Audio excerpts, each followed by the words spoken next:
Hello बच्चों, 10th class biology के life process chapter में आज हम लोग पढ़ेंगे सर्कुलेटरी सिस्टम के बारे में कि सर्कुलेटरी सिस्टम क्या होता है, इसके क्या फंक्शंस होते हैं। तो चलिए स्टार्ट करते हैं। Circulatory system, the most purposeful function of the circulation is transport of nutrients to the tissues and removal of cellular extractor. मतलब इसका जो मुख्य उद्देश्य होता है सर्कुलेशन का, बॉडी के अंदर न्यूट्रिएंट्स को ट्रांसपोर्ट करना और टिश्यूज या सेल के अंदर जो उत्सर्जी पदार्थ बन रहे होते हैं, अपशिष्ट पदार्थ बन रहे हैं, व्यर्थ पदार्थ जो बन रहे हैं, जो बॉडी को जिनकी आवश्यकता ही नहीं है, उनको बाहर निकालना।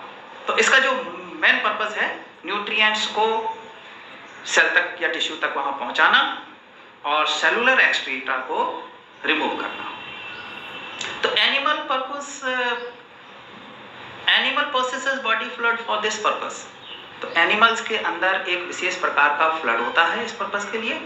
This fluid circulate throughout the body in order to perform their functions. और इसी फ्लड के माध्यम से जो सर्कुलेट होता रहता है हमारी बॉडी के अंदर ये सारे nutrients. Circulatory system is a system of organs and structure which take part into the fluids of transport of material inside an organism. Circulatory system क्या होता है कि यह एक ऑर्गन का सिस्टम होता है, अंगों का एक सिस्टम है और एक स्ट्रक्चर बना लेता है which take part in flow of fluids। इसके अंदर जो होते हैं फ्लड जो है फ्लो होता रहता है, एक द्रव्य पदार्थ बहते रहते हैं इसके अंदर, उसी के अंदर मटेरियल्स जो हैं फ्लोटिंग करते रहते हैं।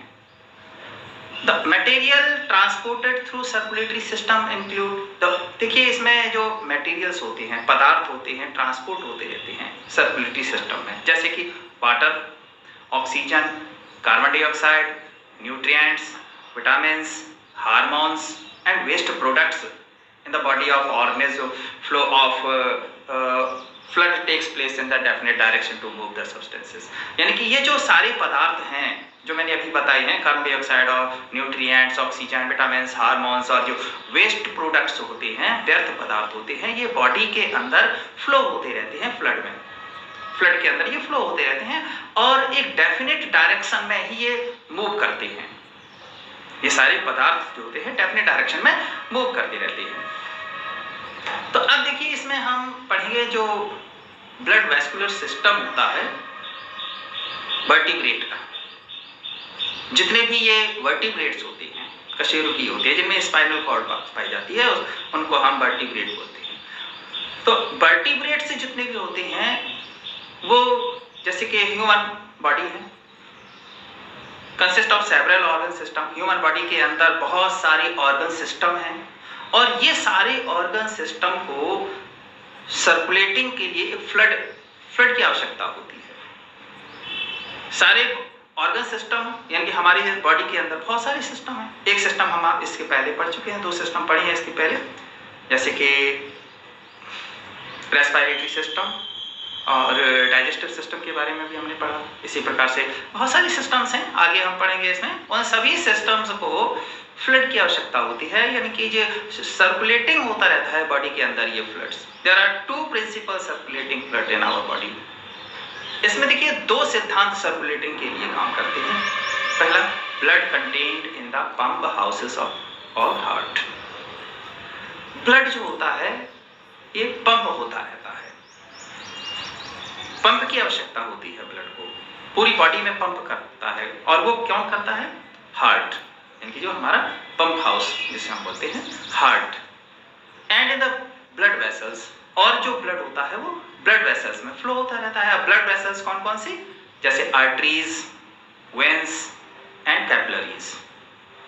तो blood vessels of the circulatory system इसी में आ जाती हैं। तो इंपॉर्टेंट यहाँ पर यह भी देखिए, आपको जानकारी के लिए बता दूं कि जो सर्कुलेशन ऑफ ब्लड है उसकी डिस्कवरी की थी विलियम हार्वे ने। ब्लड के सर्कुलेशन होता है बॉडी के अंदर, ये विलियम हार्वे ने 1728 में इसकी डिस्कवरी की थी। तो इसमें इसके साथ साथ ब्लड के जो ब्लड सर्कुलेटरी सिस्टम है, इसके साथ साथ एक और सिस्टम है जिसे हम कहते हैं लिम्फेटिक सिस्टम। तो lymph present with in lymph vessels, lymph vessels के अंदर लिम्फ पाई जाती है, लिम्फ पाई जाती है, और द लिम्फेटिक ऑर्गन्स होते हैं जैसे कि स्प्लीन है एंड टॉन्सिल्स होते हैं। With the help of blood and lymph transportation of substances occurs in our body. तो इन सब की मदद से ब्लड और लिम्फ ये ट्रांसपोर्टेशन होता रहता है, इनके माध्यम से सब्सटेंसेस ट्रांसपोर्ट होते रहती है। ब्लड में और लिम्फ में पदार्थों का ट्रांसपोर्टेशन होता रहता है बॉडी में, पूरी बॉडी में। In addition to transportation blood lymph have other functions to perform. तो ट्रांसपोर्टेशन के साथ साथ ब्लड और लिम्फ के और भी बहुत सारे कार्य होते हैं, अदर फंक्शंस भी होते हैं। तो सबसे पहले हम यहाँ पर देखिए जानते हैं ब्लड के बारे में कि ये ब्लड क्या होता है और इसमें क्या क्या होते हैं, इस पदार्थ इसके अंदर कौन कौन से सब्सटेंसेस होते हैं, कैसे ये बना है ब्लड। तो blood is a fluid connecting tissue, ये आप 9th क्लास में भी यहाँ पढ़े थे, टिश्यू में चैप्टर में पढ़ा था। तो ब्लड जो होता है वो फ्लूइड कनेक्टिंग टिश्यू होता है, कनेक्टिंग टिश्यू होता है, संयोजी ऊतक जिसको हम बोलते हैं, हैविंग फ्लूइड मैट्रिक्स। इसके अंदर एक विशेष प्रकार का मैट्रिक्स जिसको हम बोलते हैं प्लाज्मा, ठीक है। तो plasma with red blood cells, white blood sales and platelets floating in it. तो जो प्लाज्मा इसके अंदर फ्लूइड मैट्रिक्स होता है, प्लाज्मा पाया जाता है और उसके अंदर ये red blood cells, white blood sales and platelets floating करते रहती हैं, यानी उसके अंदर ये तैरते रहते हैं प्लाज्मा में। It is bright red colored fluid that circulates in the entire body of by the muscular pumping organ। तो ये जो कलर्ड होता है, रेड कलर का होता है फ्लूइड दैट सर्कुलेट होता रहता है पूरी बॉडी में, entire body of the muscular pumping organ. तो ये जो हमारा मस्कुलर पंपिंग ऑर्गन होता है उसके क्या बोलते हैं, हार्ट के माध्यम से ये पंप होता रहता है पूरी बॉडी में, पूरी बॉडी में ये पंप करता रहता है हमारा heart. Volume of blood is about 6 litre. अब इसका जो वॉल्यूम होता है यानी ब्लड हमारी बॉडी में पाया जाता है कितना, about 6 litre. Adult human body में 6 लीटर के अबाउट समथिंग ये ब्लड हमारी बॉडी पाया जाता है। कंपोजिशन ऑफ ब्लड हम समझते हैं यहाँ पर क्या क्या इसके जो है घटक होते हैं, कौन कौन से ब्लड में क्या क्या पाया जाता है। Blood contains 3 different kinds of cells. Blood के अंदर देखिए 3 विभिन्न प्रकार की सेल्स पाई जाती हैं। प्लाज्मा में 3 टाइप्स ऑफ सेल्स होती हैं, जैसे ब्लड वेसल्स, और ये जो ब्लड सेल्स जिनको हम बोलते हैं ब्लड सेल्स, ये manufactured in the bone marrow from stem cells. ये ब्लड सेल्स जो होती हैं वो बोन मैरो में इनका मैन्युफैक्चरिंग होती है, ठीक है। स्टेम सेल की बोन मैरो होती है, उसके अंदर ये बनती हैं ब्लड सेल्स। दूसरा यहाँ हम आ जाती हैं, देखिए सबसे पहले प्लाज्मा के बारे में पढ़ेंगे। तो plasma is the liquid part of blood. Plasma जो होता है ये लिक्विड पार्ट होता है ब्लड का, और इसके अंदर 90 से 92% वाटर पाया जाता है। प्लाज्मा 90 से 92% वाटर होता है। It also contains several salts. इसके अंदर विभिन्न प्रकार के साल्ट होते हैं, ग्लूकोज होता है, प्रोटीन्स होते हैं, amino acids, fats, enzyme, hormones, antibodies and also digested and excretory products of food। तो ये सारे पदार्थ इसमें पाए जाते हैं, डाइजेस्टेड सब्सटेंस, ठीक है, एंड एक्सक्रेटरी जो प्रोडक्ट्स होते हैं, अवशिष्ट पदार्थ होते हैं, वो भी इसमें फ्लोटिंग करते रहते हैं। अब जो यहाँ पर हम एक बात और समझते हैं कि सीरम क्या होता है। Serum is a blood plasma. Serum blood plasma होता है फ्रॉम विच फाइब्रोनोजन से ये बना होता है। The blood clotting protein has been removed. तो इसके थ्रू क्या होता है, जो ब्लड क्लॉटिंग प्रोटीन्स होती हैं उनको ये रिमूव करने का काम करता है। It is a yellow coloured blood, और ये पीले कलर का होता है, येलो कलर का ये ब्लड पाया जाता है। तो अब देखिए हम यहाँ प्लाज्मा के बाद में आ जाता है ब्लड सेल्स। तो क्या होती है ये ब्लड सेल्स, देखिए these are of 3 types. Blood cells जो होती हैं वो 3 प्रकार की होती हैं, जैसा कि अभी मैंने आपको बताया कि जो ब्लड सेल्स होती हैं वो बोन मैरो में बनती हैं। तो सबसे पहले नंबर 1 रेड ब्लड सेल्स और एरिथ्रोसाइट्स। इनको हम एरिथ्रोसाइट्स भी बोलते हैं, आरबीसीज, रेड ब्लड सेल्स और एरिथ्रोसाइट्स, और दूसरे प्रकार की व्हाइट ब्लड सेल्स जिनको हम कहते हैं ल्यूकोसाइट्स। एंड तीसरे प्रकार की जो ब्लड सेल्स होती है उसे हम बोलते हैं प्लेटलेट्स या थ्रोम्बोसाइट्स। फिर से एक बार समझ लीजिए, रेड ब्लड सेल्स और erythrocytes RBC, white blood sales number 2 और ल्यूकोसाइट, व्हाइट ब्लड सेल्स को ल्यूकोसाइट बोलते हैं, शॉर्ट में WBCs। प्लेटलेट्स को हम कहते हैं थ्रोम्बोसाइट्स। सबसे पहले हम रेड ब्लड सेल्स के बारे में समझते हैं कि ये रेड ब्लड सेल्स क्या होता है, किस प्रकार का इसका स्ट्रक्चर होता है। They are minute circular discs having no nuclei at maturity.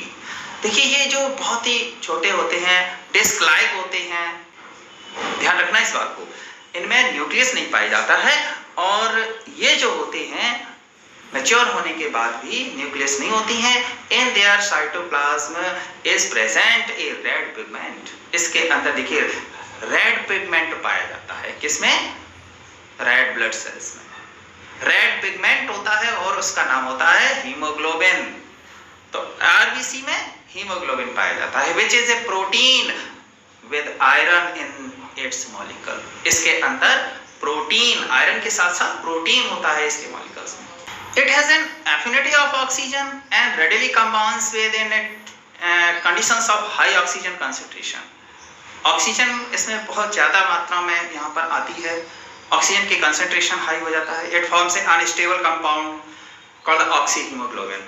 और ये क्या करता है, ऑक्सीजन के साथ मिलकर एक अनस्टेबल कंपाउंड बना लेता है, अस्थायी कंपाउंड बना लेता है, जिसको हम बोलते हैं oxyhaemoglobin, which however in condition of flow oxygen concentration, और ऑक्सीजन कंसंट्रेशन के साथ में ये फ्लो होता है, readily breaks down to release oxygen। तो ये जो इसका गुण होता है, इसी के कारण जो है most efficient in transporting oxygen from the lungs to the tissues। इसी गुण के कारण जो है ये लंग्स से टिश्यूज तक फ्लो होता रहता है ऑक्सीजन, पूरी बॉडी में इसी तरीके से ये फ्लो होता है। There are about 5.5 million RBCs in a cubic millimeter of the blood। Body के अंदर 5.5 million RBCs पाई जाती हैं in a cubic millimeter of blood। A red blood cells last of about 4 months। तो ये लगभग 4 मंथ तक जीवित रहती हैं। After which it break down, इसके बाद में ये ब्रेक डाउन हो जाती हैं। About 3 million RBCs are destroyed each day। यानी प्रत्येक दिन लगभग 3 million RBCs डिस्ट्रॉय होती रहती हैं, यानी कि 3 million RBCs नष्ट होती रहती हैं, खत्म हो जाती हैं। And about 4 times of this number are formed every day। देखिए 3 million डिस्ट्रॉय हो रही हैं, और इसके लगभग 4 गुनी आरबीसीज बन भी रही हैं। 3 मिलियन डिस्ट्रॉय हो रही हैं और इसके लगभग 4 टाइम्स यानी कि 4 गुनी आरबीसीज इसमें बनती रहती हैं। RBCs are produce in bone marrow, जैसा कि पहले भी हमने आपको बताया था कि आरबीसीज जो होती हैं वो बोन मैरो में बनती हैं। तो आपने यहाँ पर आरबीसी के बारे में समझा यहाँ पर कि ये जो होते हैं ऑक्सीजन के साथ में ऑक्सीहीमोग्लोबिन बना लेता है, और about 3 million RBCs per day destroy होती रहती हैं, और इसकी 4 गुनी आरबीसीज जो है डेली बनती रहती हैं। अब आ जाते हैं हम व्हाइट ब्लड सेल्स की तरफ। तो white blood cells they are much fewer in number than the RBCs, यानी कि ये जो होती हैं वो आरबीसीज की अपेक्षा बहुत कम होती हैं। आरबीसीज से संख्या में बहुत कम होती हैं, लगभग 5000 से 10,000 पर cubic millimetre. And these cells possess a nucleus and but no hemoglobin। इसमें देखिए न्यूक्लियस पाया जाता है, आरबीसीज में न्यूक्लियस नहीं पाया जाता, ध्यान रखना है। आरबीसीज में न्यूक्लियस नहीं होता है, लेकिन डब्ल्यूबीसीज में न्यूक्लियस होता है, ठीक है, और इसमें हीमोग्लोबिन नहीं पाया जाता। WBC में हीमोग्लोबिन नहीं होता। They are larger than the RBCs in size and possesses the power of amoeboid, यानी ये बड़ी होती हैं, उनका साइज में बड़ी होती है। संख्या में कम होती हैं WBC, लेकिन WBC जो होती है वो साइज में RBC से बड़ी होती है। Chief function of white blood cells is to defend the body against diseases germs।